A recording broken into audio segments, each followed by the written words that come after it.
these issues that we're talking about, these are the things that make strong teams or break teams. And if you can't get this right, we're sitting around here, like trying to tackle all these other issues when we haven't figured out the main thing. And this is the main thing. If someone doesn't feel valued or welcome on a team or in a company, that's a problem. And really, I look across the landscape and I just, see so many different people who there is not that outlet or that space at their company to have these conversations. So they're walking around feeling this way, not having anyone to talk to at work. And so their options are, you stay in this environment because we're in a pandemic. I need to take care of my family. Do I just suck it up and keep going, put on a happy face for my Zoom calls and make it work? Or do I say something and risk it all, not knowing what type of retaliation there will be against me? All of this while I still need to get done the work that I need to get done. And I was just like, I'm willing to, put that out there. And the response is, oh my gosh, I love our community. So I was like, there are amazing people, but there are people who are just like, I really want to have this. First off, thank you. I want to have this conversation with my team, but I'm not sure how to do it. I wrote a post before this one on creating space for honest conversations at work.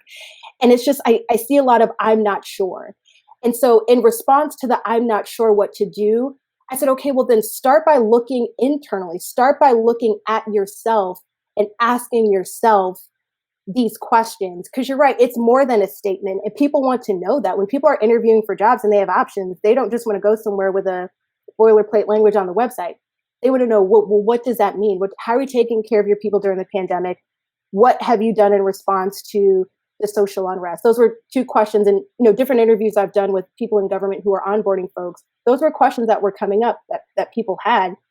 And so I was pleased to see that people who I'm usually only talking to about tech or management issues realized the importance of this and really embraced this conversation. So that gave me hope. I was pleased to see that, but it's just that this is not a one post in ask myself these questions.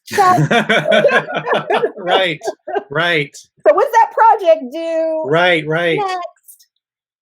This is work. This is ongoing. This is a business, like even if you're not, if you're a dollar and cents person, this is still a dollar and cents issue. So people really have to take this seriously. And if you don't take it seriously, you have to ask yourself why. Why don't I care? Thank you so much for listening to this clip of the Data Talk podcast. To check out the full show or see the full catalog of previous episodes, go to Experian.com/Data Talk.